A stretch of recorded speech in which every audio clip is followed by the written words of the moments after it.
گھر بسانے سے گریزاں ہو جائے، لہٰذا پہلے اسے راضی کرنا ضروری تھا۔ میں سمجھ رہی تھی کہ گریجویشن مکمل کرنا شاید اس کی آرزو ہے۔ تبھی اس کی پھوپھی سے بات کی تو وہ بولی یہ کوئی وجہ نہیں ہے شادی میں دیر کرنے کی، وہ شادی کے بعد بھی اگر کالج جانا چاہے گی تو ہم منع نہیں کریں گے۔ درِ شہوار کی ضد کے باوجود ہمارے شوہر نے اس کی شادی اپنے بھانجے سے مقررہ تاریخ پہ طے کر دی۔ آنسو بہاتے پھوپھی کے گھر رخصت ہو گئی اور قدیر نے سکھ کا سانس لیا۔ چلو ایک فرض تو ادا ہوا، لیکن سکھ کا یہ سانس عارضی ثابت ہوا۔ باوجود اس کے کہ پیاری بیٹی کو انہوں نے بہت جہیز دیا، لیکن وہ کسی طور پہ خوش نہ ہوئی۔ ابھی شادی کو ایک ہفتہ گزرا تھا کہ سسر کا فون آ گیا کہ اپنی بیٹی کا سامان لے جاؤ اور بیٹی کو بھی گھر لے جاؤ، بصورت دیگر اس سے سنگین نتائج کی دھمکیاں دی ہیں۔ اس فون کو سن کر میرے شوہر گھبرا گئے اور ہم اسی وقت فاخرہ باجی کے گھر چلے گئے۔ فاخرہ باجی نے بتایا کہ تمہاری لڑکی بالکل تعاون نہیں کر رہی۔ میں تو اسے اپنی پیاری بھتیجی سمجھ کر لائی تھی، معلوم نہیں تھا کہ یہ ایسی بے لچک نکلے گی، گھر کو گھر سمجھنے پہ تیار ہی نہیں۔ مجھے ایسی بہو نہیں چاہیے۔ سمجھانے کی کوشش کرتی ہوں تو زبان چلانے لگتی ہے، کہتی ہے کہ دیکھ لوں گی میں تمہیں۔ بھلا اس طرح گھر بسائے جاتے ہیں؟ بات بات پر مجھ پہ آنکھیں نکالتی ہے۔ اسے مسئلہ ہی کیا ہے؟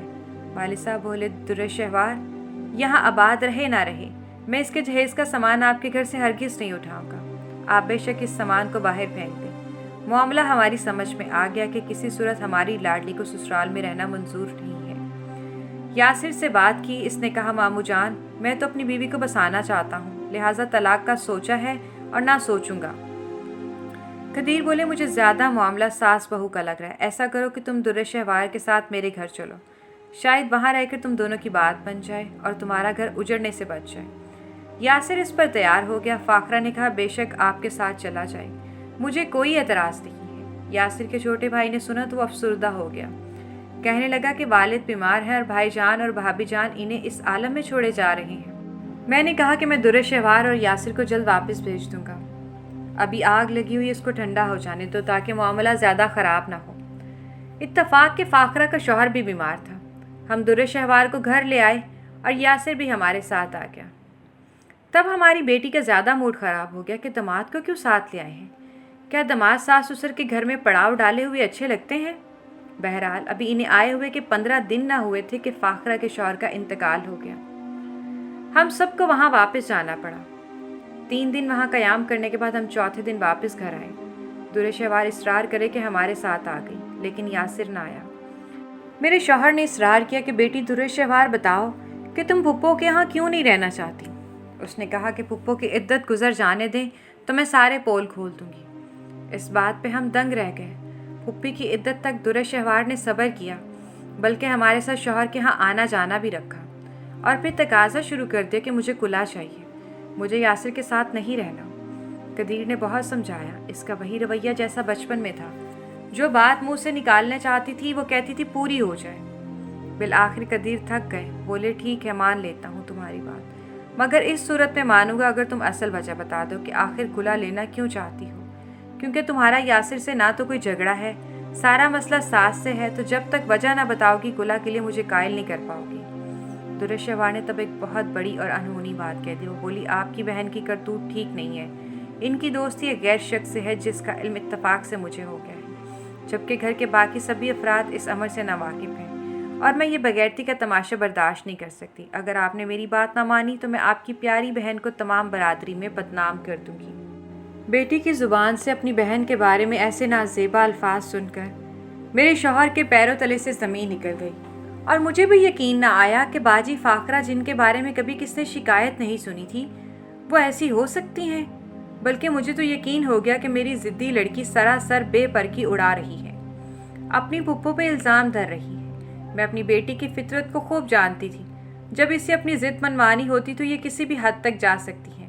بہرحال قدیر بیٹی کے اس الزام تراشی سے ڈر گئے، سوچا یہ جو کہتی ہے کر کے دکھاتی ہے، اور اب جب کہ میری بہن بیوہ ہو گئی ہے، اگر اس نے اس قسم کی بے پرکی اڑانا شروع کر دی تو میں ہی نہیں فاخرہ بھی برادری میں کسی کو منہ دکھانے کے لائق نہ رہ جائے گی۔ انہوں نے درِ شہوار کی منشا پوری کرنے کی ٹھان لی اور عدالت میں اس کی طرف سے کلا کا کیس دائر کر دیا۔ یوں درِ شہوار نے کلا حاصل کر کے اپنا مقصد پورا کر لیا۔ بہن اور بھائی کا رشتہ ٹوٹ گیا، اس میں دراڑ ہی نہیں بہت بڑی خلیج حائل ہو گئی۔ لیکن میرے شوہر نے سوچا اس طرح بھی اگر میری بہن کی عزت بچتی ہے تو بچا لوں۔ کلا کو 6 ماہ بمشکل گزرے تھے کہ درے شہوار نے کہا کہ وہ اپنی پسند کی شادی کرنا چاہتی ہے۔ میں نے پوچھا لڑکا کون ہے اور تمہارا اس کے ساتھ کب سے ناتا ہے؟ بولی شادی سے پہلے واقفیت ہوئی، میری کلاس فیلو کا بھائی ہے جو اسے لینے کالج آتا تھا، تبھی ہماری واقفیت ہوئی۔ ہم نے آپس میں شادی کے عہد و پیما کر لیے اور خیال تھا کہ تعلیم مکمل کرنے کے بعد آپ لوگوں کو بتا دوں گی، لیکن ابا جان نے اتنی مہلت نہ دی اور اپنی من مانی کر کے رہے۔ میں درے شہوار کی جرت پہ حیران تھی کہ وہ یہ باتیں کرتے ہوئے ذرا سا بھی جھجک محسوس نہیں کر رہی تھی۔ کتنی بے باک تھی۔ میرا خیال درست تھا، اس نے اپنی پھپھو پر الزام لگا کے اپنا مقصد حاصل کر لیا اور اپنی جان چھڑا لی۔ جانتی تھی کہ چاہت کی خاطر جان پر کھیل جانے والی یہ لڑکی اب اپنے ارادے سے باز آنے والی نہیں، لہٰذا میں نے اس کے ساتھ دینے کی ٹھان لی۔ دوبارہ اس کا گھر بسانا تھا کیونکہ میرے شوہر کو بالآخر ڈاکٹروں نے بتا دیا تھا انہیں کینسر ہے۔ ان کی زندگی کا کوئی بھروسہ نہیں۔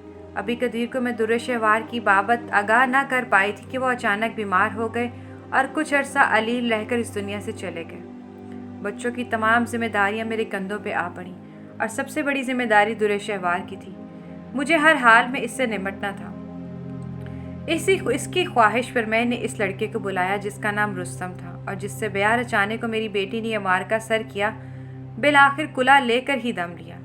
پہلی نظر میں رستم مجھے پسند نہ آیا، یوں وہ خوبرو اور پڑھا لکھا تھا اور خوشحال خاندان کا چشم و چراغ تھا، مگر وہ دوہری شخصیت کا مالک تھا۔ اس کا ایک روپ بظاہر بہت اچھا اور دلکش، جبکہ دوسرا روپ گھٹیا اور کم تر تھا۔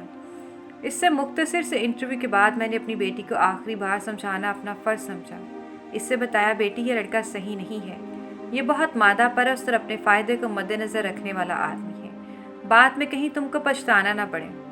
امی پچھتاوے کا لفظ میری ڈکشنری میں نہیں ہے، جو کام کرتی ہوں ڈٹ کے کرتی ہوں اور پھر پچھتاتی ہوں اور نہ قدم پیچھے ہٹاتی ہوں۔ آپ بس میرا نکاح رستم سے کرا دیجئے، کوئی چارہ نہیں تھا۔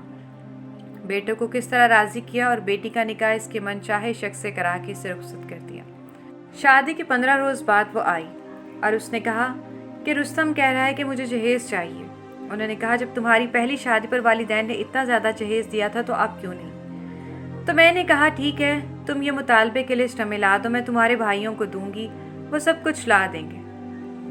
2 روز بعد میری بیٹی دوبارہ آئی، بولی ماں یہ رہی فہرست، میں نے پڑھی، جہیز کے علاوہ اس میں ہماری جائیداد کی تفصیل کے ساتھ مطالبہ تھا۔ اس جائیداد میں جو حصہ درے شہوار کا بنتا تھا وہ ہمارے حوالے کر دیں۔ اس پہ مطالبے پہ میں لرز کے رہ گئی۔ میں نے کہا درے شہوار، اس لالچی آدمی نے یہ کیا مطالبہ کر دیا ہے جبکہ یہ جائیداد میرے نام ہے جس میں ہم رہتے ہیں؟ وہ بولی تو مکان کو جلد از جلد فروخت کر کے میرا حصہ مجھے دے دیجیے۔ میں نے بیٹوں سے بات کی، وہ بولے امی بہن کا گھر تم نے ہر حال میں بسائے رکھنا ہے، ہم گھر بیچ کے کرائے کے مکان میں منتقل ہو جاتے ہیں اور اس کا حصہ دے دیتے ہیں۔ بس انہوں نے اونے پونوں گھر بیچا اور جو حصہ درے شہوار کا بنتا تھا وہ اسے دینے گئے تو اس کے شوہر نے کہا آپ کی دکان بھی ہے اور اس میں جو حصہ بنتا ہے وہ بھی دے۔ فرمان بھائی جان، وہ دکان امی کو ان کی وراثت میں ملی ہے اور وہ ابھی تو امی حیات ہیں۔ یہ دکان ہمارا ذریعہ روزگار ہے، اس کو بیچ دیں گے تو کھائیں گے کہاں سے؟